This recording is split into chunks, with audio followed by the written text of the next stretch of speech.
Prediction Ascension podcast. Hate me and love me. There's no in between. So we find out Meg Thee Stallion is a fucking scallywag. Like I said, she was before. She promotes She promotes it all in her music. Hot girl summer. I can have as many cocks in me as I want. When I'm living my best life, I'm such a sexually liberated woman. Oh. Kelsey, her best friend, got thrown to the wolves back in 2 years ago. So now the trial started. So she feels no loyalty towards Megan Thee Stallion. Tory Lanez seemed like he might be acquitted, but he's a fucking thought box too. It is what it is, B. The celebrities in Hollywood, record labels, they all fucking each other no matter what. But they don't really want the truth to come out. But my main thing is Partisan Fontaine didn't have a hit since Cardi B. Yes, Partisan Fontaine. Let's look him up. He was the one defending Megan with Twitter against Tory when Tory was trying to put her out there saying she was lying. Now you're looking crazy because her body count. She's a thought box. She was fucking Ben Simmons. She was fucking Tory Lanez. She was fucking another dude. They got it all out there. And Kelsey was upset because she was fucking these other guys. Tory was trying to get in bed with Kylie, and they all left the party together. It's kind of crazy because how can you get mad? This is how you know women aren't built like men. Men fuck with no emotions. But when we love someone hard. And we love a girl and she could break our heart and we could become demons afterwards. Women cannot do what we do. We are genetically not the same because they're trying to say we could fuck men and do what we want to do and not have any feelings. Obviously, you caught feelings for Tory Lanez because you caught an attitude because he was trying to get close up to Kylie. And Kylie was about to get this nigga some cheeks. But she threw all y'all out the party. But check out the video. This is one of the reporters that's actually following the trial from since Monday to now. This trial is going to end in about maybe another couple more days. Maybe next week. Going into New Year's. Hopefully, Tory Lanez is exonerated. But he's still a scallywag, though. So it is what it is.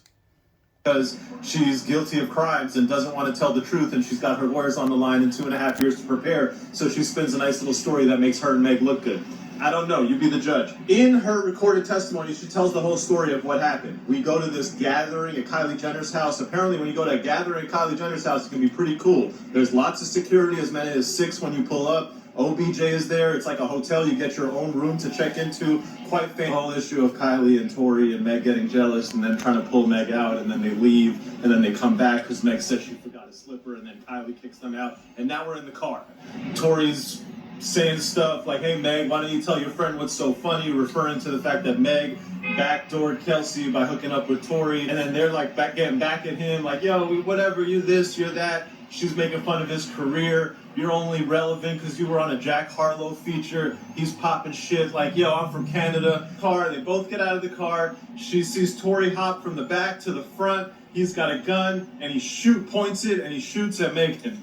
That's the recorded statement. Does that add up and mesh with everything else? It's all a fucking lie. How did the jewelry fall? How did the necklace get on the floor? She says, well, that's Tory physically assaulting me, and that's how all that happened. As far as her and Meg getting into an altercation, no mention to the police on the recorded interview. Was there a police officer or a detective from the LAPD at that interview treating it like she might be a suspect or hostile? Absolutely not. If you ask me, I don't think Tory was the only aggressor putting hands on people. That's what I get if you ask me when you look at the very different stories that everybody's telling and the part that the two females don't want to talk about. Remember the physical statures of the people involved. The idea that only men can physically assault women is a common misconception and not at all accurate. That's the shooting. Then they all get back in the car. They're driving. Kelsey texts my security. She texts the security. That's the text. Tory shot Meg. 911. Is that a real text? Is that a cover-up? Then the rest was all of the aftermath. That when they get released, that there were indications made to her from Tory's team that they would invest in her business or that they'd be willing to talk to her about giving her money.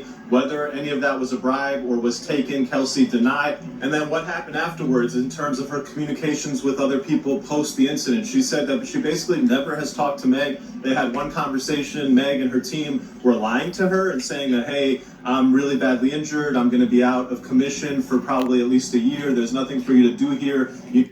No loyalty. She's upset that y'all sent her back to Houston with no check. Now she's telling on everybody.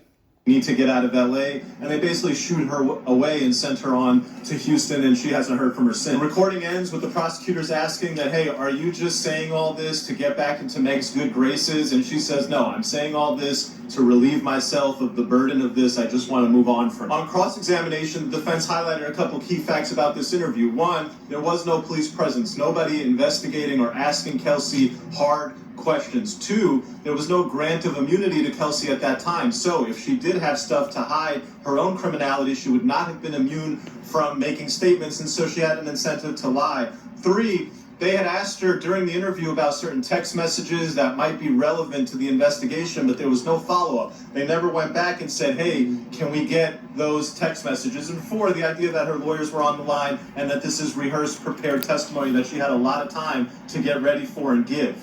Like I said, ultimately, what do you make of that recording? Well, you're going to listen to all the evidence in this trial. Trial continues next week, and then you're going to make your decision on who's lying, who's telling the truth. How did those bullet fragments get into Meg Thee Stallion? All right. Finally, you see one of the, I don't know who the fuck he was. Just some fucking Indian boy telling the truth about what's going on with Meg Thee Stallion and Kelsey. But the factor is, all of them are fucking lying. Kelsey was hitting niggas, and so was Meg Thee Stallion. But my main thing is Partisan Fontaine.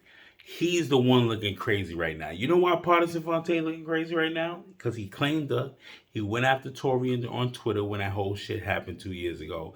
Then top it off, he's still in the feature 2 years later. How you still excuse me. You don't get a feature 2 years later after you claiming this girl on Twitter beef, and the only hit you had was back in 2018 with Cardi B.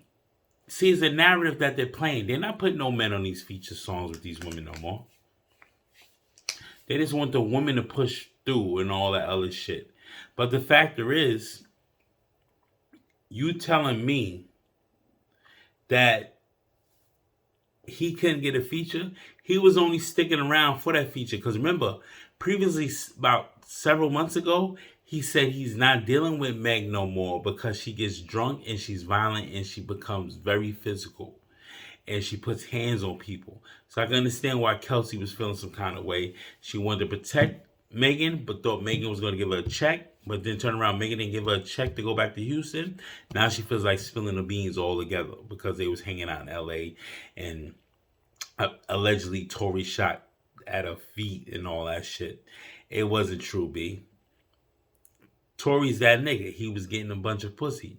All y'all both gave him pussy. Now he wanted to hit Kylie. Y'all all came to a party together. But you showing the award shows with Megan, like the baby said he hit too. The baby hit. But yeah, her body count is out there. These women can't be trusted.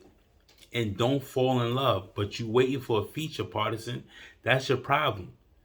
You was waiting for a feature. She didn't give me a feature in 6 months. I'm like, why am I still hanging out with you? I'm good. I'm going to go to the next joint. You could have got a feature with Glorilla better. You still waiting on a feature from this girl. That makes no sense, B. She too busy sucking Tory's cock and catching feelings because he's about to hit Kylie Jenner. And Kylie was about to put her on with some makeup shit. It's crazy, B. But I know Tory Lanez, he might be exonerated. We don't know who's lying or what they doing. But I know one thing, though.